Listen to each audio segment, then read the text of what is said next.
guys, my name is Sangeeta Singh and welcome back to my channel spoken English tricks. आज की video guys बहुत ही interesting होने वाली है। यहाँ पर गाइज मैं दो सेंटेंस बोलूंगी। पहला, मैं सोना चाहती हूँ, तो आप बोलेंगे सोना कौन नहीं चाहता है। सबकी इच्छा होती है सोने की, सबका मन करता है सोने का। तो गाइज इसको मैं इंग्लिश में इस तरह से ट्रांसलेट करूंगी, आई वॉन्ट टू स्लीप। लेकिन गाइज अगर मैं कहूँ कि मुझे घर का सारा काम करना है, तो घर का काम करना कौन चाहता है, और वो भी सारा काम है। तो इस तरीके के सेंटेंसेस गाइस हम लोग डे टू डे लाइफ में बोलते हैं। आप भी बहुत बार बोलते होंगे, जैसे अरे यार मैं मूवी देखने नहीं आ पाऊंगा क्योंकि मुझे पढ़ाई करनी है, मैं खेलने नहीं आ पाऊंगा क्योंकि मुझे होमवर्क करना है, मुझे घर का सारा काम करना है, मैं जल्दी सोऊंगा क्योंकि मुझे कल जल्दी जगना है। इस तरीके के सेंटेंसेस गाइस आप भी बहुत बार बोलते हैं जब आपको या किसी और को कोई काम करना पड़ता है। इसलिए नहीं कि आप उस काम को करना चाहते हैं, बल्कि इसलिए कि वो काम आपके लिए मजबूरी है, जरूरत है या फिर जिम्मेदारी है। तो इस तरीके के सेंटेंसेस बनाने के लिए गाइज हम लोग हैव टू और हैज टू का यूज करते हैं। प्रेजेंट में, पास्ट में हैड टू का यूज करते हैं और फ्यूचर में विल हैव टू का यूज करते हैं। और इसके साथ ही साथ गाइज वीडियो के अंत में आप ढेर सारे सेंटेंसेस के साथ प्रैक्टिस करेंगे। सो गाइज वीडियो को अंत तक देखने की कोशिश करें, और गाइज वीडियो अगर पसंद आए तो लाइक जरूर कर दे, चैनल पर नए हैं तो सब्सक्राइब कर दे। So without any further delay let's get into the video. तो गाइज सबसे पहले हम लोग हैव टू और हैज टू के बारे में समझते हैं। तो इसके पहले गाइज आप सिंपल प्रेजेंट टेंस यानी कि प्रेजेंट इंडेफिनिट टेंस के बारे में थोड़ा थोड़ा समझेंगे। वैसे गाइज इसके बारे में मैंने एक वीडियो में समझाया है, अगर आप वीडियो को नहीं देखे गाइज तो प्लीज देख लीजिए, क्योंकि अगर आप टेंस समझते हैं तो ये has to, have to, had to, will have to का समझना आपके लिए बाएं हाथ का खेल होगा। तो यहाँ पर मैं थोड़ा थोड़ा बताऊंगी गाइज कि सिंपल प्रेजेंट टेंस यानी कि प्रेजेंट इंडेफिनिट टेंस, और इसका पहचानने का नियम यह है गाइस कि वाक्य के अंत में ता है, ती है, ते है, तामू इस तरह से आएगा। इसको आप इस तरह से बनाएंगे। सबसे पहले आप सब्जेक्ट को लिखेंगे, देन इसके बाद में वर्ब के बेस फॉर्म का यूज करेंगे, एंड इसके बाद में अगर सब्जेक्ट सिमिलर होगा गाइस तो आप वर्ब के साथ एस या ईएस को लगाएंगे। देन इसके बाद में ऑब्जेक्ट का यूज करेंगे। कहाँ पर एस को लगाना है, कहाँ पर ईएस को लगाना है, किस वर्ब के साथ लगाना है, इसके बारे में मैंने उस वीडियो में बताया है गाइस, यानी कि प्रेजेंट इंडेफिनिट टेंस के वीडियो में बताया है। अगर आप वीडियो को नहीं देखे हैं तो गाइस देख लीजिए, वहां पर मैंने डिटेल में समझाया है। सिंगुलर सब्जेक्ट यानी कि गाइस ही, शी, इट या किसी एक का नाम, यानी कि Ram, Sita, Geeta, my father, my mother, इस तरह से सब्जेक्ट अगर सिंगुलर होगा तो वहां पर आप वर्ब के साथ एस या ईएस को लगाएंगे। देन इसके बाद में ऑब्जेक्ट का यूज करेंगे। और सब्जेक्ट अगर प्लूरल होगा गाइस तो वर्ब के बेस फॉर्म का यूज करेंगे, यानी कि सब्जेक्ट लिखेंगे, देन वर्ब के बेस फॉर्म। यहाँ पर आप एस या ईएस को यूज नहीं करेंगे, देन इसके बाद में ऑब्जेक्ट का यूज करेंगे। सब्जेक्ट वर्ब के बेस फॉर्म का यूज करना है, एंड देन ऑब्जेक्ट का यूज करेंगे। जब सब्जेक्ट प्लूरल होगा यानी कि I, we, you, they, Ram and Shyam, यानी कि मोर देन वन की जब बात होगी, my brothers, my sisters, boys, girls, इस तरह से यहाँ पर आप क्या करेंगे कि वर्ब के बेस फॉर्म का ही यूज करेंगे। जैसे वह पत्र लिखता है, वह यहाँ पर सब्जेक्ट चूंकि गाइस सिंगुलर है, थर्ड पर्सन सिंगुलर की बात हो रही है, तो ही राइट्स अ लेटर, इस तरह से आप सेंटेंस को बनाएंगे। यानी कि सब्जेक्ट देन वर्ब के बेस फॉर्म का यूज करेंगे, क्योंकि सब्जेक्ट सिमिलर है, दैट्स वाई यहाँ पर एस या ईएस का यूज करेंगे। तो यहाँ पर मैंने एस का यूज किया है, एंड देन इसके बाद में आप क्या करेंगे, ऑब्जेक्ट का यूज करेंगे। प्रेजेंट इंडेफिनिट टेंस का रूल है गाइस कि सब्जेक्ट, वर्ब एंड ऑब्जेक्ट का यूज किया जाता है। सब्जेक्ट अगर सिंगुलर है तो वर्ब के साथ आप एस या ईएस का यूज करेंगे। सब्जेक्ट अगर प्लूरल है तो वर्ब के बेस फॉर्म का यूज करेंगे, इसके बाद में ऑब्जेक्ट का यूज करेंगे। यहाँ पर इज, एम, आर का यूज नहीं होगा। वह पत्र लिखता है, he writes a letter, he subject singular है, दैट्स वाई यहाँ पर वर्ब के साथ आप एस का यूज किए हैं, एंड देन इसके बाद में ऑब्जेक्ट का यूज हुआ है। मैं रोज जिम जाता हूँ, I go to gym every day, इस तरह से सब्जेक्ट यहाँ पर प्लूरल है, दैट्स वाई वर्ब यहाँ पर बेस फॉर्म में यूज हुआ है। गो लिखेंगे, आई के साथ गो लिखेंगे, वी के साथ गो लिखेंगे, दे के साथ गो लिखेंगे, यू के साथ गो लिखेंगे, राम एंड श्याम के साथ गो लिखेंगे। इसके बाद में टू और जिम, अगर आप चाहें तो तभी यूज कर सकते हैं। I go to the gym every day, इस तरह से सेंटेंस को बनाएंगे गाइज। और ये पॉजिटिव सेंटेंसेस है गाइज। अगर आप इनको नेगेटिव सेंटेंस में चेंज करते हैं तो यहाँ पर सबसे पहले आप सब्जेक्ट को लिखेंगे, देन यहाँ पर जहां पर एस या ईएस को यूज करते थे वहां पर आपको डज का यूज करना है, डज नॉट का यूज करना है। और जहां पर बेस फॉर्म का यूज हो रहा था यानी कि सब्जेक्ट अगर प्लूरल है तो वहां पर आप डू नॉट का यूज करेंगे। यानी कि यहाँ पर कोई हेल्पिंग वर्ब नहीं है, लेकिन अगर आप नेगेटिव सेंटेंस बनाते हैं तो यहाँ पर डज और डज नॉट और डू नॉट का यूज होगा। डज नॉट यानी कि सब्जेक्ट अगर सिंगुलर होगा तो आप डज नॉट का यूज करेंगे। सिंगुलर यानी कि जैसे मैंने बताया कि ही, शी, इट, किसी एक का नाम, राम या श्याम, माई फादर, माई मदर, इस तरह से। तो यहाँ पर गाइज आप डज नॉट का यूज करेंगे, subject and does not, and इसके बाद में वर्ब के बेस फॉर्म का यूज होगा। यानी कि अगर आप डज नॉट का यूज करते हैं तो इसके बाद में आप बेस फॉर्म का ही यूज करेंगे। डज नॉट, डू नॉट के बाद में बेस फॉर्म का यूज किया जाता है, पास्ट में डिड नॉट के बाद में भी बेस फॉर्म का ही यूज किया जाता है। इसका आप विशेष ध्यान दीजिए guys. Subject and does not plus verb के बेस फॉर्म एंड फिर ऑब्जेक्ट का यूज करेंगे। यानी कि सब्जेक्ट अगर सिंगुलर होगा तो आप डज नॉट का यूज करेंगे, सब्जेक्ट अगर प्लूरल होगा तो डू नॉट का आप यूज करेंगे और इसके बाद में बेस फॉर्म का यूज करेंगे। जैसे he does not write a letter, he चूंकि थर्ड पर्सन सिंगुलर है दैट्स वाई यहाँ पर डज का यूज करेंगे। यानी कि यहाँ पर राइट के साथ राइट्स किए थे, लेकिन यहाँ पर डू डज का यूज हो रहा है चूंकि नेगेटिव सेंटेंस है, तो यहाँ पर आप डज नॉट का यूज करेंगे। ही सिंगुलर सब्जेक्ट है तो यहाँ पर डज नॉट का यूज होगा। देन इसके बाद में अगर आप डज नॉट का यूज करते हैं तो यहाँ पर वर्ब के बेस फॉर्म का ही यूज होगा। आप विशेष ध्यान दीजिएगा, मैंने प्रेजेंट इंडेफिनिट टेंस वाले वीडियो में बताया है। एंड इसके बाद में ऑब्जेक्ट का यूज करेंगे, object. He does not write a letter, he does not writes a letter नहीं लिखेंगे आप। Next one is I do not. अब यहाँ पर गाइस थोड़ा विशेष ध्यान दीजिएगा, डज नॉट को आप कॉन्ट्रैक्शन में डजंट लिख सकते हैं एंड डू नॉट को आप डोंट लिख सकते हैं। ब्लेंडेड फॉर्म डोंट, कॉन्ट्रैक्शन में आप डोंट लिख सकते हैं। I don't go to gym every day, इस तरह सेंटेंस को बनाएंगे। आई प्लूरल है, सब्जेक्ट प्लूरल है, दैट्स वाई यहाँ पर डू नॉट का आप यूज करेंगे। डू नॉट का कॉन्ट्रैक्शन डोंट होता है, डोंट का आप यूज करेंगे। यू के साथ डोंट का यूज करेंगे, वी के साथ डोंट का यूज करेंगे, दे के साथ डोंट का यूज करेंगे, राम एंड श्याम के साथ डोंट का यूज करेंगे। जब मोर देन वन की बात होगी वहां पर आप डोंट का यूज करेंगे। जब एक वचन यानी कि एक पर्सन की बात होगी वहां पर आप डज नॉट का यूज करेंगे। तो गाइस इतना आप समझ चुके हैं, तो अब हम लोग आगे बढ़ते हैं। और अगर आप चाहेंगे तो अगर यहाँ पर इंटरोगेटिव सेंटेंस बनाना है, इंटरोगेटिव में इसको चेंज करना है, तो इस तरह से सेंटेंस को बनाएंगे कि क्या वह एक पत्र लिखता है। तो सबसे पहले आप हेल्पिंग वर्ब को शुरुआत में लिखेंगे, does he write a letter, इस तरह सेंटेंस को बनाएंगे। Does he write a letter, क्या वह एक पत्र लिखता है, क्या वह एक पत्र नहीं लिखता है। Does he not write a letter, इस तरह सेंटेंस को आप इंटरोगेटिव एंड इंटरोगेटिव नेगेटिव में चेंज करेंगे। देन गाइज अब आप कंपल्शन को समझेंगे, यानी कि मजबूरी वाले जो सेंटेंसेज है उसके वो समझेंगे। यानी कि इस काम को आपको करने की इच्छा नहीं है, आप नहीं चाहते हैं, लेकिन आपको इस काम को, इस क्रिया को करनी पड़ती है, करना है या करना ही है। यानी कि वाक्य के अंत में गाइज पड़ता है, इस तरह से आएगा। यानी कि कोई क्रिया करनी पड़ती है, करना है या करना ही है। अगर आप किसी काम को करना चाहते हैं तो वांट टू, लेकिन अगर आपको कोई काम करना पड़ता है, करना है या करना ही है, चाहे वो काम आपके लिए जरूरत है, आवश्यकता है या फिर मजबूरी है, जिम्मेदारी है, तो आप वहां पर आप क्या करेंगे, हैज टू और हैव टू का यूज करेंगे। हैज टू का यूज कहाँ पर करना है, हैव टू का यूज कहाँ पर करना है। तो गाइज प्रेजेंट परफेक्ट टेंस की वीडियो मैंने बताया है, जैसे वहां पर आप हैज और हैव का यूज कर रहे थे, यानी कि सब्जेक्ट अगर प्लूरल होगा तो वहां पर आप हैव का यूज करेंगे और सब्जेक्ट अगर सिंगुलर होगा तो वहां पर हैज का यूज करेंगे। तो यहाँ पर भी वही चीज है गाइज, बस हैज और हैव के बाद में टू का आपको यूज करना है।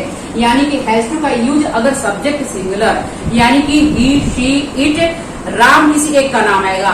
Sita, my father has to, my brother has to, my mother has to, he has to. इस तरह से यहाँ पर आप हैज टू का यूज करेंगे। देन हैव टू का जो यूज है गाइस, सब्जेक्ट अगर प्लूरल होगा, यानी कि जहां पर आप हैव का यूज करते थे वहीं पर आपको हैव टू का यूज करना है।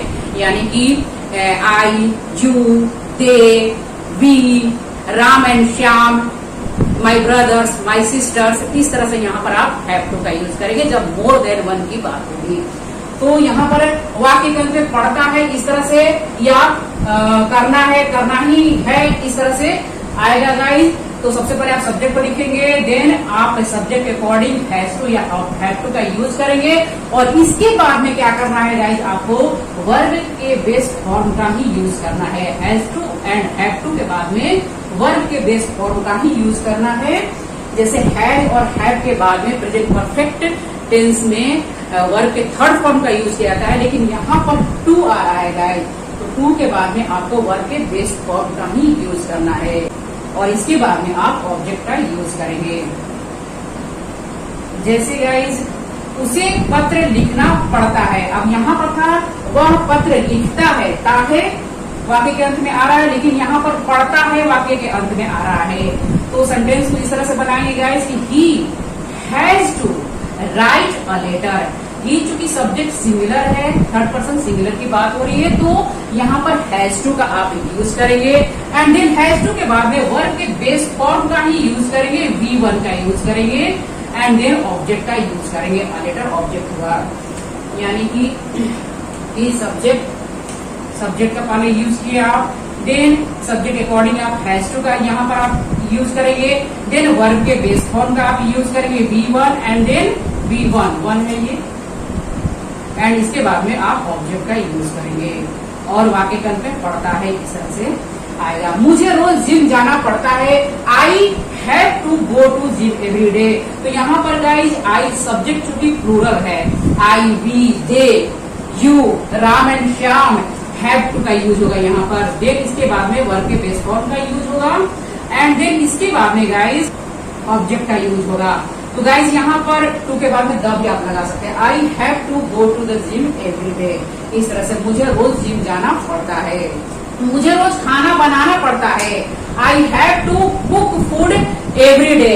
आई हैव टू यहाँ पर भी लगाएंगे, I have to cook food every day. उसे घर का सारा काम करना पड़ता है, ही हैज टू या she has to do all household chores every day. इस तरह से गाइज यहाँ पर आप has to and have to का यूज करेंगे। मुझे जाना है, करना है, जाना है, खाना है, इस तरह से यहाँ पर भी आप हैव टू हैज टू का यूज करेंगे। मुझे जाना है, आई हैव टू गो। मुझे स्कूल जाना है, I have to go to school. मुझे क्रिकेट खेलना है, I have to play cricket. इस तरह से उसे बर्तन धोना है, she has to do the dishes. इस तरह से गाइज आगे हम लोग ढेर सारे सेंटेंसेस को बनाएंगे और प्रैक्टिस करेंगे गाइज। यहाँ पर मैंने कुछ सेंटेंसेस को लिख रखा है केवल समझने के लिए।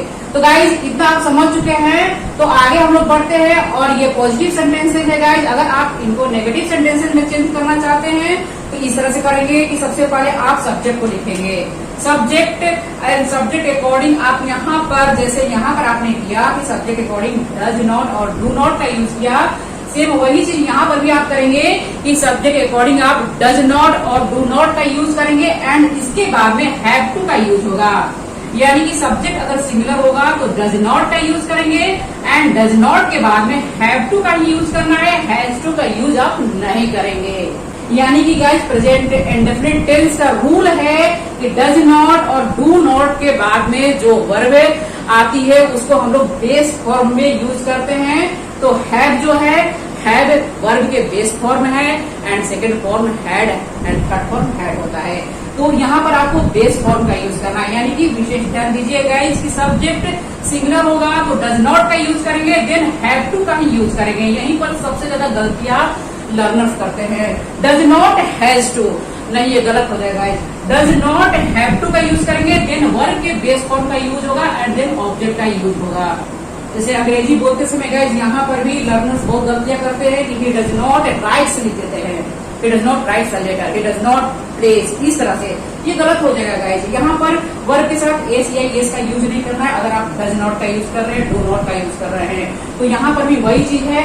डज नॉट के बाद में सीधे आप हैव टू का यूज करेंगे, हैज टू का यूज नहीं करेंगे, और इसके बाद में वर्ब के बेस फॉर्म देन ऑब्जेक्ट का यूज करेंगे। तो सेंटेंस को इस तरह से बनाएंगे कि ही डज नॉट, उसे पत्र नहीं लिखना पड़ता है, he does not have to write a letter. इस तरह सेंटेंस को बनाएंगे, यानी कि सब्जेक्ट और इसके बाद में डज नॉट का यूज करेंगे चूंकि नेगेटिव सेंटेंस की बात हो रही है, एंड इसके बाद में चूंकि पढ़ता पढ़ती है आ रहा है तो हैव नॉट का यहाँ पर यूज होगा, तो हैव टू का यूज होगा, तो यहाँ पर हैव टू का यूज करेंगे। देन यहाँ पर वर्ब के बेस फॉर्म में V1 एंड देन इसके बाद में आप क्या करेंगे, ऑब्जेक्ट का यूज करेंगे। He does not have to write a letter. Second sentence है गाइस कि मुझे रोज जिम नहीं जाना पड़ता है, तो आई डोंट का यूज करेंगे, यानी कॉन्ट्रैक्शन में डज नॉट को डजंट आप बोलेंगे और डू नॉट को डोंट बोलेंगे, एंड इसके बाद में हैव टू पढ़ता है पढ़ती है इस तरह से आ रहा है, एंड देन यहाँ पर आप गो वर्ब के बेस फॉर्म का यूज करेंगे, देन इसके बाद में ऑब्जेक्ट का यूज करेंगे। तो यहाँ पर आप विशेष ध्यान दीजिएगा, इसके वर्ब के बेस फॉर्म का यहाँ पर यूज होगा, और यहाँ पर डू नॉट डज नॉट के बाद में हैव टू का ही यूज होगा। सब्जेक्ट प्लूरल है तो वैसे भी आप हैव टू का यूज कर रहे थे, लेकिन यहाँ पर do not and does not के बाद में हैव टू का ही यूज करेंगे, डज नॉट के बाद में हैव टू का ही यूज करेंगे। यहाँ पर आप हैज टू का यूज कर रहे थे, लेकिन नेगेटिव सेंटेंस में डज नॉट एक बार आप लिख रहे हैं, इसके बाद में बेस फॉर्म यानी कि हैव का यूज करेंगे, हैव टू का यहाँ पर यूज करेंगे। एक बात जरूर बोलूंगी गाइस कि आपको हिंदी को पकड़ के नहीं चलना है कि वाक्य के अंत में पढ़ता है, कोई भी क्रिया करनी पड़ती है, करना है या करना ही है, तभी मैं has to and have to का यूज करूंगा। जी नहीं गाइस, आपको सिचुएशन को देखना है, यानी कि कोई भी काम जिसको आप करना नहीं चाहते हैं, लेकिन उस काम को करना आपके लिए मजबूरी हो या आवश्यकता हो या जिम्मेदारी हो, तब वहां पर आप has to and have to का यूज करेंगे। और has to and have to के बाद में आपको वर्ब के बेस फॉर्म का यूज करना है, एंड देन नेगेटिव बनाते हैं तो जैसे यहाँ पर प्रेजेंट इंडेफिनिट टेंस में डज नॉट डू नॉट का यूज किया था, यहाँ पर भी वही चीज है, और इसके बाद में आपको हैव टू का यूज करना है दोनों ही जगहों पर, यानी कि सब्जेक्ट सिंगुलर होगा तभी आपको डज नॉट के बाद में हैव टू का ही यूज करना है, और सब्जेक्ट अगर प्लूरल होगा तो डू नॉट के बाद में आपको हैव टू का ही यूज करना है।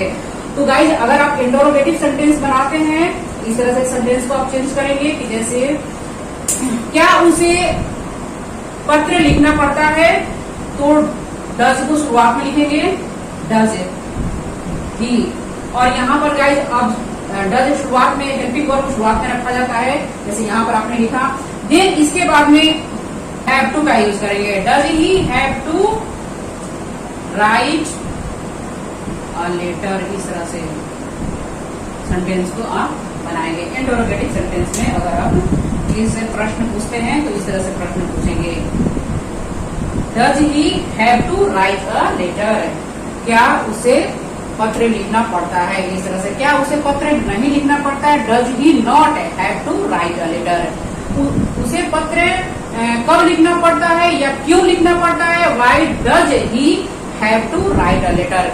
इस तरह से गाइस सेंटेंस को आप बनाएंगे। इसको अगर आप इंटरोगेटिव सेंटेंस में चेंज करना चाहते हैं तो डू को शुरुआत में लिखेंगे, हेल्पिंग वर्ब को शुरुआत में लिखा जाता है इंटरोगेटिव सेंटेंस में, तो हेल्पिंग वर्ब यहाँ पर डू और डज है गाइस, तो डू को शुरुआत में लिखेंगे, do I have to go to the gym every day. इस तरह से बनाएंगे, क्या मुझे रोज जिम जाना पड़ता है, क्या मुझे रोज जिम जाना नहीं पड़ता है, do I not have to go to the gym every day. इस तरह सेंटेंस को बनाएंगे, मुझे रोज जिम क्यों जाना पड़ता है, तो यहाँ पर क्यों या कब आएगा गाइस, तो अगर WH फैमिली यानी क्वेश्चन वर्ड आएगा गाइस, तो सबसे पहले शुरुआत में क्वेश्चन वर्ड को आप लिखेंगे, उसके बाद में आप हेल्पिंग वर्ड का यूज करेंगे, यानी कि व्हेन या वाई का यूज करेंगे। इसके बाद में क्या करेंगे, डू का यूज करेंगे, क्योंकि सब्जेक्ट प्लूरल है, आई है तो डू का यूज करेंगे, and I then why do I have to go to gym every day. इस तरह सेंटेंस को बनाएंगे guys, when do I have to go to gym every day. इस तरह सेंटेंस को बनाएंगे। तो आई होप गाइस अब आप इतना समझ चुके हैं, तो अब आप ले लीजिए स्क्रीनशॉट। इसके बाद में हम लोग past compulsion and future compulsion को समझेंगे। अब आप गाइस पास्ट कंपल्शन यानी कि पास्ट में कोई क्रिया करनी थी या करनी पड़ी, उसको बताने के लिए हम लोग हैड टू का यूज करते हैं। तो इसके पहले गाइस आप सिंपल पास्ट टेंस को समझेंगे। अगर आप सिंपल पास्ट टेंस को ठीक से समझ गए तो पास्ट कंपल्शन को समझना आपके लिए बहुत ही आसान होगा। इसके ऊपर गाइस मैंने वीडियो बनाया है, अगर आप नहीं देखे तो please do check it out, वहां पर आप देखेंगे तो डिटेल में समझ जाएंगे। वैसे गाइस मैं एक सुझाव दूंगी कि इस वीडियो को देखने के बाद आपको क्या करना है कि सिंपल प्रेजेंट टेंस यानी कि present indefinite tense, simple past tense यानी कि past indefinite tense and simple future tense यानी कि फ्यूचर इंडेफिनिट टेंस की वीडियोस को जरूर से देखेगा। अगर आप इनको ठीक से समझ गए, टेंसेस को ठीक से समझ गए, तो present compulsion, past compulsion and future compulsion को आप चुटकियों में समझ जाएंगे, बहुत ही आसानी से समझ जाएंगे। तो देर किस बात की है, शुरुआत करते हैं गाइस। सिंपल पास्ट टेंस यानी कि पास्ट इंडेफिनिट टेंस है। तो इसके पहचानने का नियम यह है गाइस कि वाक्य के अंत में आ, ई, ए या आ था, ई थी, ए थे आएगा। इस तरह से अगर आए तो गाइस आप क्या करेंगे कि सबसे पहले सब्जेक्ट को लिखेंगे, सब्जेक्ट, देन यहाँ पर वर्ब के सेकंड फॉर्म का यूज किया जाता है यानी कि week to, go, went, went का यहाँ पर यूज होगा, प्ले, प्लेड, प्लेड का यहाँ पर यूज होगा, ईट, एट, एट का यहाँ पर यूज होगा। इसी तरह से गाइस यहाँ पर सेकेंड फॉर्म का आप यूज करेंगे एंड देन इसके बाद में ऑब्जेक्ट का यूज करेंगे। Simple past tense subject verb के सेकेंड फॉर्म एंड ऑब्जेक्ट का यूज किया जाता है और सेकेंड फॉर्म यानी कि सभी के साथ आप यूज कर सकते हैं। यहाँ पर कोई सिंगुलर और प्लूरल का झंझट नहीं है। यहाँ पर सब्जेक्ट कोई सा भी हो, सब्जेक्ट सिंगुलर हो या प्लूरल हो, सबके साथ आप सेकेंड फॉर्म का यूज करेंगे, वर्ब का सेकेंड फॉर्म, एंड इसके बाद में ऑब्जेक्ट का यूज करेंगे। जैसे उसने पत्र लिखा था, he wrote a letter. Subject यहाँ पर सिंगुलर है चाहे प्लूरल है, डजेंट मैटर, आपको सेकेंड फॉर्म का ही यूज करना है। He wrote a letter, to wrote यहाँ पर सेकेंड फॉर्म में है guys, write first form, wrote second form. यहाँ पर रोट लिखेंगे देन ऑब्जेक्ट का यूज करेंगे, सब्जेक्ट, वर्ब और वर्ब के second form and then object का यूज किया जाएगा। मैं वहां गया, आई वेंट देयर, आई और आई के साथ भी आप वर्ब के सेकेंड फॉर्म का ही यूज करेंगे। वी हो, आई हो, दे हो, ही हो, शी हो, इट हो, किसी एक का नाम हो, दो का नाम हो, सबके साथ आप सेकेंड फॉर्म का ही यूज करेंगे। यहाँ पर मैं वहां गया, आई वेंट देयर, इस तरह से। यहाँ पर मैं थोड़ा थोड़ा बताऊंगी गाइज, आपको डिटेल में जानना है तो उस वीडियो में जरूर से जाएगा, उस वीडियो को जरूर से देखेगा, वहां पर आप ठीक से समझ जाएंगे। और अगर इन सेंटेंसेस को गाइज, ये पॉजिटिव सेंटेंसेस है, अगर आप नेगेटिव में चेंज करते हैं तो स्ट्रक्चर इस तरह से होगा कि सबसे पहले आप सब्जेक्ट को लिखेंगे, देन यहाँ पर डिड नॉट का यूज किया जाएगा यानी कि पास्ट इंडेफिनिट टेंस का जो हेल्पिंग वर्ब है, negative, interrogative, interrogative and negative sentences के हेल्पिंग वर्ब जो है गाइस, ये डिड नॉट है और इसको कॉन्ट्रैक्शन में डिडंट आप लिख सकते हैं। देन वर्ब के बेस फॉर्म का यूज करेंगे एंड ऑब्जेक्ट का यूज करेंगे। तो यहाँ पर आपको विशेष ध्यान देना है कि सब्जेक्ट के बाद में डिड नॉट का यूज किया जाएगा एंड इसके बाद में आप वर्ब के बेस फॉर्म का यूज करेंगे यानी कि V1 का यूज करेंगे, देन इसके बाद में ऑब्जेक्ट का यूज करेंगे।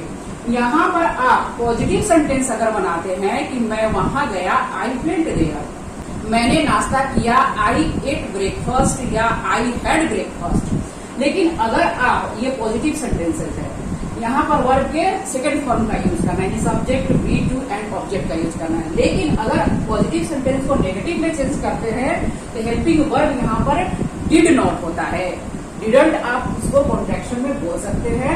एंड इसके बाद में आप, अगर आप डिड नॉट का यूज कर रहे हैं तो यहाँ पर वर्ब जो है बेस फॉर्म में आएगी, इसका आप विशेष ध्यान दीजिएगा। डज नॉट के बाद में यानी कि प्रेजेंट इंडेफिनिट टेंस में डज नॉट के बाद में वर्ब के बेस फॉर्म, यहाँ पर भी डिड नॉट के बाद में वर्ब के बेस फॉर्म का ही यूज करना है। Do not, does not, did not के बाद में वर्ब के बेस फॉर्म का ही यूज करना है, देन ऑब्जेक्ट का यूज करना है। क्योंकि सेंटेंस में जो दो वर्ब है गाइस, यहाँ पर एक जो वर्ब है सेकंड फॉर्म में है तो सेकंड जो वर्ब है वो फर्स्ट फॉर्म में ही होगी, इस बात का विशेष ध्यान दीजिएगा। यहाँ पर लर्नर्स बहुत गलतियां करते हैं, did not wrote, did not went, इस तरह से बोलते हैं, ये गलत हो जाता है। उसने पत्र नहीं लिखा था, ही डिडंट या did not write a letter, इस तरह से डिड नॉट का यूज हुआ यहाँ पर एंड देन वर्ब के base form V1 and then object का यूज करेंगे। He did not write a letter, मैं वहां नहीं गया, I did not go there, did not go there. इस तरह से वर्ब के बेस फॉर्म का ही यूज करेंगे। अगर आप डिड नॉट का यूज कर रहे हैं, नेगेटिव सेंटेंस बना रहे हैं, तो गाइस यहाँ पर एक बात तो मैं बोलूंगी कि लिखा था भी आएगा तो भी आपको हैड का यूज नहीं करना है। पास्ट की बात हो रही है, हैड का यूज कहीं और पर किया जाता है, इस वीडियो में मैंने समझाया है। मैं वहां गया या मैं वहां गया था, आई वेंट देयर। इस तरह से सेंटेंस को बनाएंगे और नेगेटिव में डिड नॉट का यूज करेंगे एंड इसके बाद में वर्ब के बेस फॉर्म का यूज करेंगे। अगर आप इंटरोगेटिव सेंटेंस बनाते हैं तो डिड को शुरुआत में लिखेंगे, हेल्पिंग वर्ब शुरुआत में, did he write a letter. इस तरह से क्या उसने एक पत्र लिखा या लिखा था, did he write a letter. इस तरह से आप सेंटेंस को बनाएंगे। क्या मैं वहां गया था, डिड आई गो देयर। इस तरह सेंटेंस को बनाएंगे। डिड को शुरुआत में लिखेंगे, सब्जेक्ट को लिखेंगे, देन वर्ब के बेस फॉर्म आएगा एंड देन ऑब्जेक्ट का यूज करेंगे। तो गाइस इतना आप समझ चुके हैं, सिंपल पास्ट टेंस को थोड़ा थोड़ा समझ चुके, तो अब हम लोग पास्ट कंपल्सन को समझते हैं।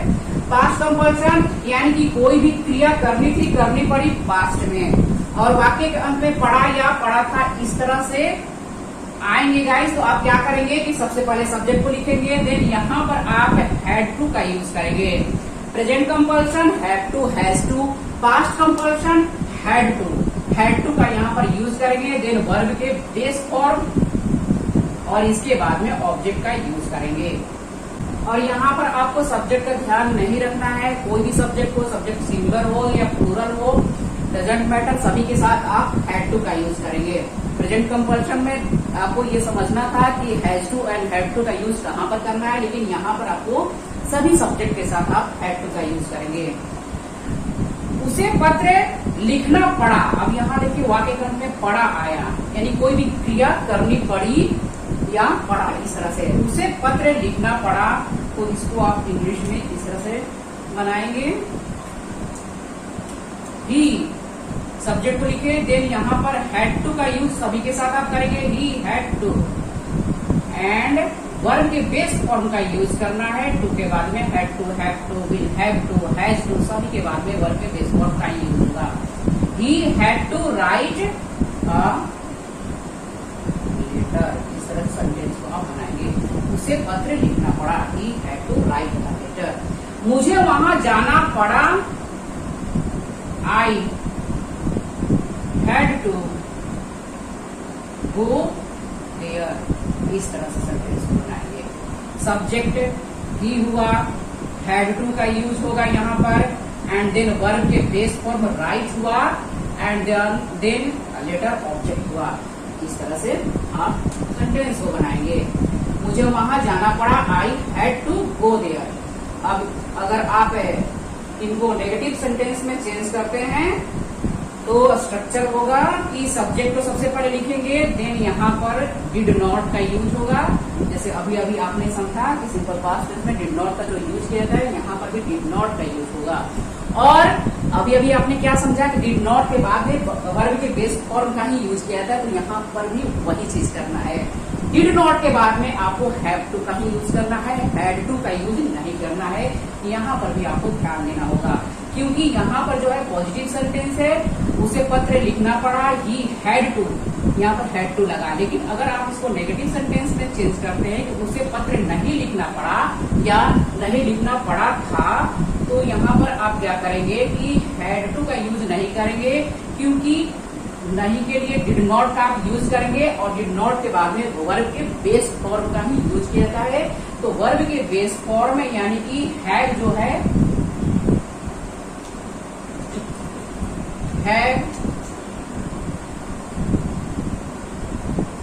V1, had and had, V2, V2। तो हैव का ही यूज करना है, यानी कि डिड नॉट के बाद में वर्ब के बेस फॉर्म का ही यूज किया जाता है, तो यहाँ पर आपको हैव टू का ही यूज करना है। आपको सीधा सीधा बस इतना ध्यान रखना होगा गाइस कि has to, have to, had to, इनके बाद में आप वर्ब के जो है बेस फॉर्म का ही यूज करते हैं। लेकिन यहाँ पर थोड़ा सा चेंज होगा कि अगर आप नेगेटिव सेंटेंस बनाते हैं तो यहाँ पर डिड नॉट के बाद में हैव टू का ही यूज करेंगे। Do not have to, does not have to, यहाँ पर डिड नॉट हैव टू हो जाएगा। इतना आपको बस ध्यान रखना है। और सेंटेंस को इस तरह से बनाएंगे गाइस, उसे पत्र नहीं लिखना पड़ा या पड़ा था, डी और डिड नॉट को एक साथ आप डिडंट लिख सकते हैं। ही डिडंट हैव टू, अब यहाँ पर हैड टू का यूज नहीं करेंगे। He didn't have to write a letter, इस तरह सेंटेंस बनाएंगे। He didn't have to. अब इतना भी ध्यान रख सकते हैं कि प्रेपोजिशन जहां टू आएगा गाइस, टू के बाद में जो भी वर्ब आएगी उसको बेस फॉर्म में ही यूज किया जाता है जनरली। वैसे कई जगह अलग सिचुएशन में टू के बाद वर्ब के साथ आईएनजी का यूज किया जाता है, लेकिन सिचुएशन अलग होता है। उसे पत्र नहीं लिखना पड़ा था, इस तरह से he did not have to write a letter. मुझे वहां नहीं जाना पड़ा या मुझे वहां नहीं जाना पड़ा था, इसको हम किस तरह से बनाएंगे कि आई, और यहाँ पर डिड नॉट का यूज हो रहा है, I didn't have to go there. इस तरह सेंटेंस को आप बनाएंगे। Had to positive sentence, negative में चेंज करते हैं तो डिडंट आएगा, और डिड नॉट के बाद में हैव टू का ही यूज होगा। आपको यहाँ पर विशेष ध्यान देना होगा। डिड नॉट के बाद में हैव टू वर्ब के बेस फॉर्म का ही यूज होगा, हैव टू का ही यूज होगा। इसका विशेष ध्यान दीजिएगा गाइस। हैव यहाँ पर बेस फॉर्म में है और इसके बाद में तो वर्ब के बेस फॉर्म का ही यूज किया जाता है, आपको पता ही होगा इतना। अगर इनको हम लोग इंटरोगेटिव में चेंज करते हैं तो शुरुआत में आप क्या करेंगे, डिड को लिखेंगे, जैसे यहाँ पर आपने किया डिड ही, क्या उसे पत्र लिखना पड़ा, इस तरह से did he have to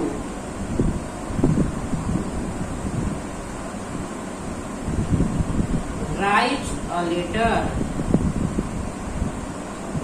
did he have to write a letter, इस तरह सेंटेंस को बनाएंगे। क्या उसे पत्र लिखना पड़ा, क्या उसे पत्र नहीं लिखना पड़ा। इंटरोगेटिव एंड नेगेटिव सेंटेंस बनाते हैं तो did he not have to write a letter या didn't he have to write a letter, इस तरह से आप सेंटेंस को बनाएंगे। क्या मुझे वहां जाना पड़ा, did I have to go there, did I have to go there. क्या मुझे वहां नहीं जाना पड़ा, didn't I have to go there. इस तरह से आप positive sentence, negative and interrogative negative sentence में आप बना सकते हैं गाइस। बस थोड़ा सा आपको ध्यान देना है गाइस कि यहाँ पर पॉजिटिव सेंटेंस में हैड टू का यूज करेंगे एंड इसके बाद में वर्ब के बेस फॉर्म। लेकिन अगर आप नेगेटिव सेंटेंस बनाते हैं तो डिड नॉट का यूज होगा और डिड नॉट जहां पर आएगा उसके बाद में आप हैव टू का यूज करेंगे, हैड टू का यूज नहीं करेंगे। He didn't had to write a letter नहीं बोलेंगे, he didn't have to write a letter, इस तरह सेंटेंस को बनाएंगे। तो गाइज आई होप कि आप इतना समझ चुके हैं। तो अब आप ले लीजिए स्क्रीनशॉट। तो अब आप गाइज जल्दी से फ्यूचर कंपल्शन यानी कि विल हैव टू, कोई भी क्रिया करनी होगी या करनी पड़ेगी यह दर्शाने के लिए विल हैव टू का यूज करते हैं। तो इसके पहले गाइज आप सिंपल फ्यूचर टेंस यानी कि फ्यूचर इनडेफिनिट टेंस के बारे में समझेंगे। इसके ऊपर गाइज मैंने वीडियो बनाया, अगर आप नहीं देखे तो प्लीज देख लीजिए, वहां पर आप डिटेल में समझ जाएंगे। जब वाक्य के अंत में गाइज गा गे गी आए, गा गे गी आए, तो सेंटेंस को आप इस तरह से बनाएंगे। सबसे पहले आप सब्जेक्ट को लिखेंगे, देन शैल या विल का आप यूज करेंगे। फ्यूचर इनडेफिनिट टेंस का जो हेल्पिंग वर्ब्स होती हैं गाइज शैल और विल होती हैं, और इसके बाद में आप वर्ब के बेस फॉर्म का यूज करेंगे, देन ऑब्जेक्ट का यूज करेंगे। आई और वी के साथ आप शैल का यूज करेंगे और बाकी जितने भी बचे सब्जेक्ट्स है गाइज उनके साथ आप विल का यूज करेंगे। वैसे मॉडर्न इंग्लिश में आई और वी के साथ भी आप विल का यूज कर सकते हैं, गलत नहीं होगा। तो सेंटेंस को इस तरह से बनाएंगे गाइज कि वह एक पत्र लिखेगा, गागेगी आएगा, इस तरह से वाक्य के अंत में he will write a letter, subject लिखेंगे एंड देन इसके बाद में विल या शैल का यूज होगा। लेकिन यहाँ पर ही है तो विल का ही यूज करेंगे। आई और वी के साथ भी आप विल का यूज करेंगे, गलत नहीं होगा। इसके बाद में वर्ब के बेस फॉर्म का यूज करेंगे V1 एंड ऑब्जेक्ट का यूज करेंगे। He will write a letter, इस तरह से मैं तुम्हारी मदद करूंगा, आई शैल हेल्प यू या आई विल हेल्प यू, इस तरह से आई के साथ आप शैल का भी यूज कर सकते हैं, विल का भी यूज कर सकते हैं, गलत नहीं होगा। अगर आप इनको नेगेटिव सेंटेंस में चेंज करते हैं गाइस, यानी कि ये जो सेंटेंसेज है पॉजिटिव में है, अगर आप नेगेटिव बनाते हैं तो सबसे पहले आप सब्जेक्ट को लिखेंगे और इसके बाद में आप शैल नॉट या विल नॉट का यूज करेंगे और इसके बाद में वर्ब बेस फॉर्म का यूज करेंगे एंड देन ऑब्जेक्ट का यूज करेंगे। शैल नॉट का कॉन्ट्रैक्शन गाइस शैंट होता है और विल नॉट का वोंट होता है। तो वह एक पत्र नहीं लिखेगा, he will not write a letter या ही विल नॉट को एक साथ आप कॉन्ट्रैक्शन में लिख सकते हैं, won't, he won't write a letter, इस तरह से मैं तुम्हारी मदद नहीं करूंगा, I will not help you या आई वोंट हेल्प यू, इस तरह सेंटेंस को बनाएंगे। अगर आप इनको इंटरोगेटिव में चेंज करते हैं कि क्या वह एक पत्र लिखेगा, शुरुआत में आप हेल्पिंग वर्ब को लिखेंगे और फ्यूचर इंडेफिनिट टेंस यानी सिंपल फ्यूचर टेंस के हेल्पिंग वर्ब्स शैल और विल होती हैं। तो विल को आप शुरुआत में लिखेंगे, will he write a letter, क्या वह एक पत्र लिखेगा, will he write a letter.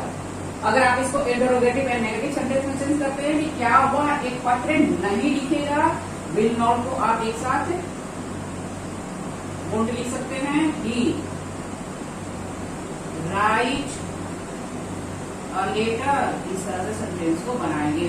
Won't he write a letter या will he not write a letter, इस तरह से भी आप बना सकते हैं। क्या मैं तुम्हारी मदद करूंगा, विल आई हेल्प यू या शैल आई हेल्प यू, इस तरह से क्या मैं तुम्हारी मदद नहीं करूंगा, वोंट आई हेल्प यू, इस तरह से आप सेंटेंस को बनाएंगे गाइस। तो अब आप गाइस सिंपल फ्यूचर टेंस को थोड़ा थोड़ा समझ चुके, तो अब हम लोग फ्यूचर कंपल्शन को समझेंगे। जब वाक्य के अंत में पड़ेगा, पड़ेगी, पढ़ेंगे या ना होगा, यानी करना होगा, जाना होगा, खाना होगा, इस तरह से आए तो सबसे पहले आप क्या करेंगे, सब्जेक्ट को लिखेंगे, देन इसके बाद में विल हैव टू का यूज करेंगे, विल हैव टू, और इसके बाद में वर्ब के बेस फॉर्म का यूज होगा एंड इसके बाद में ऑब्जेक्ट का यूज करेंगे। सभी सब्जेक्ट के साथ आप विल हैव टू का यूज करेंगे। यहाँ पर शैल हैव टू कुछ नहीं होगा, शैल हैव टू का यूज यहाँ पर नहीं होगा, विल हैव टू का यूज आप सभी सब्जेक्ट के साथ करेंगे। जैसे उसे एक पत्र लिखना पड़ेगा, पड़ेगा यहाँ पर आ रहा है ना वाक्य के अंत में, पड़ेगा या उसे एक पत्र लिखना होगा, तो सेंटेंस को आप इस तरह से बनाएंगे,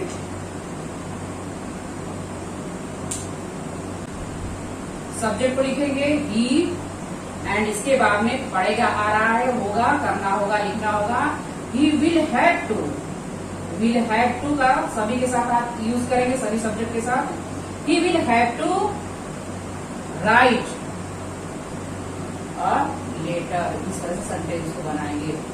he will have to subject and इसके बाद में विल हैव टू का यूज करेंगे यहाँ पर, चूंकि फ्यूचर कंपल्शन की बात हो रही है, यानी कि कोई भी क्रिया करनी पड़ेगी, करनी होगी, ये दर्शाने के लिए हम लोग विल हैव टू का यूज करते हैं एंड इसके बाद में आप वर्ब के बेस फॉर्म यानी कि V1 और इसके बाद में आप ऑब्जेक्ट का यूज करेंगे। नेक्स्ट वन इज मुझे तुम्हारी मदद करनी होगी, करनी होगी, करनी पड़ेगी, I will have to help you,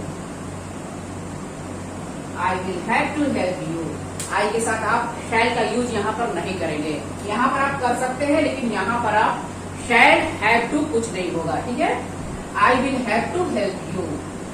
और गाइज अगर आप इनको नेगेटिव में चेंज करते हैं, ये पॉजिटिव सेंटेंसेस हैं, और अगर आप इनको नेगेटिव सेंटेंसेस में चेंज करते हैं, ये पॉजिटिव सेंटेंसेस है, तो स्ट्रक्चर इस तरह से होगा गाइज कि सबसे पहले आप सब्जेक्ट को लिखेंगे, देन इसके बाद में विल नॉट हैव टू का यूज करेंगे, विल नॉट का कॉन्ट्रैक्शन आप वोंट भी लिख सकते हैं, subject won't have to and then इसके बाद में वर्ब के बेस फॉर्म और इसके बाद में ऑब्जेक्ट का यूज करेंगे। जैसे उसे एक पत्र नहीं लिखना पड़ेगा, नेगेटिव सेंटेंस, नहीं लिखना पड़ेगा। ही विल नॉट को आप एक साथ वोंट लिख सकते हैं, ही विल नॉट या he won't have to write a letter, sentence बनाएंगे। उसे एक पत्र नहीं लिखना पड़ेगा, he won't have to write a letter। क्या उसे एक पत्र लिखना होगा या लिखना पड़ेगा? विल और शुरुआत में लिखेंगे जैसे आपने यहां पर किया, विल he have to,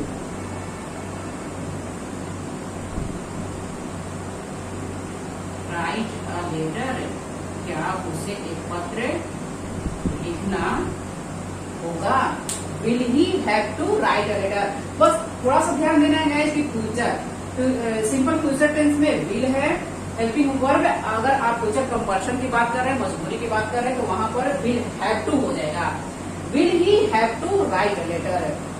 क्या उसे एक पत्र नहीं लिखना पड़ेगा या क्या उसे एक पत्र नहीं लिखना होगा? तो यहाँ पर आप विल नॉट को एक साथ वोंट लिख सकते हैं।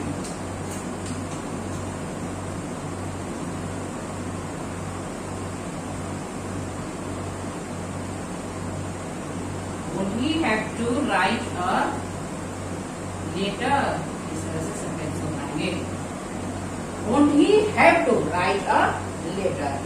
आप इसको will he not have to write a letter इस तरह से भी लिख सकते हैं गाइस। क्या मुझे तुम्हारी मदद करनी होगी या करनी पड़ेगी, इस तरह से will I have to help you, क्या मुझे तुम्हारी मदद नहीं करनी होगी, won't I have to help you या will I not have to help you. इस तरह से गाइस आप सेंटेंस को बनाएंगे विल हैव टू के साथ।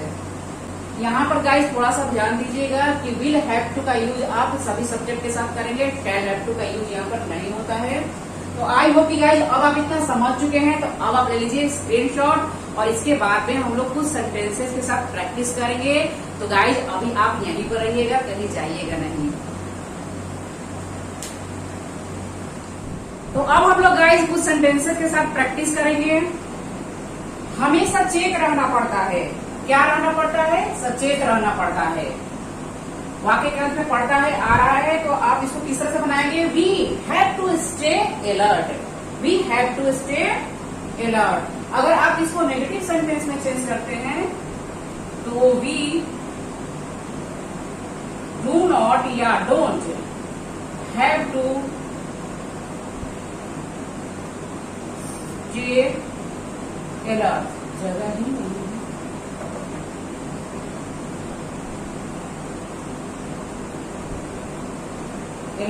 इस तरह से आप चेंज करेंगे।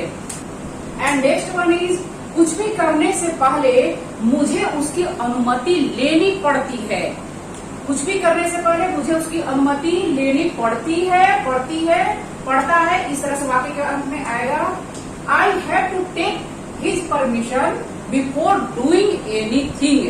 तो यहाँ पर गाइस आई हैव टू का यूज करेंगे एंड इसके बाद में वर्ब के बेस फॉर्म का यूज करेंगे V1।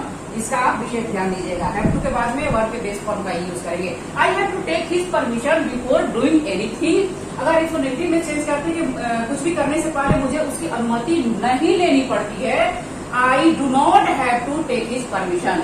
इस तरह से यहाँ पर डू नॉट का यूज करेंगे।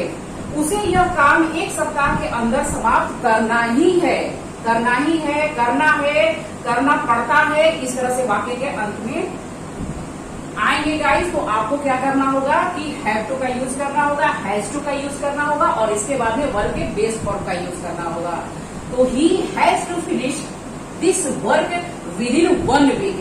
तो यहाँ पर he has to subject similar है, दैट्स व्हाई यहाँ पर हैज टू का आप यूज करेंगे एंड इसके बाद में वर्ब के बेस फॉर्म का यूज करेंगे, यानी कि V1, वर्ब के बेस फॉर्म V1।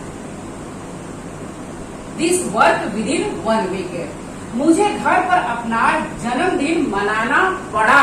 अब यहाँ पर पास्ट की बात हो रही है।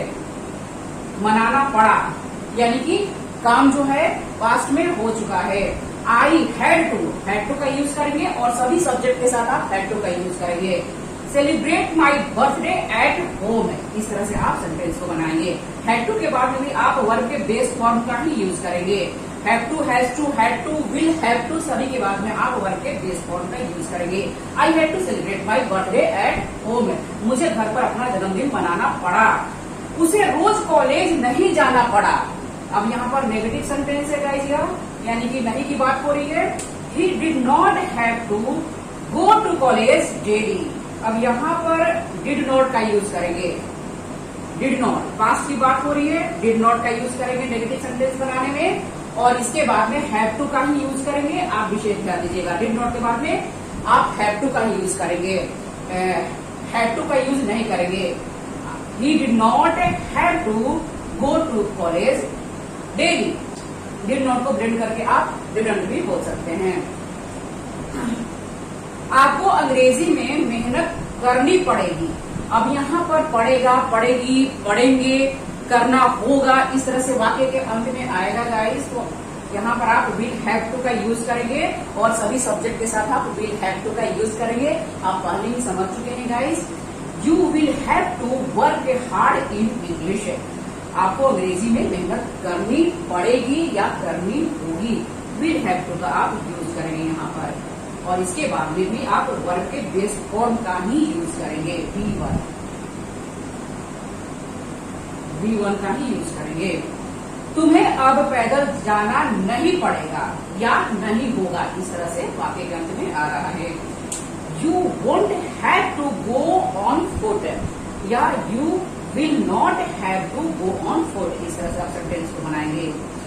विल नॉट को एक साथ आप कॉन्ट्रैक्शन में वोंट लिखेंगे एंड देन इसके बाद में हैव टू, और इसके बाद में वर्ब के बेस फॉर्म है ऑन फुट।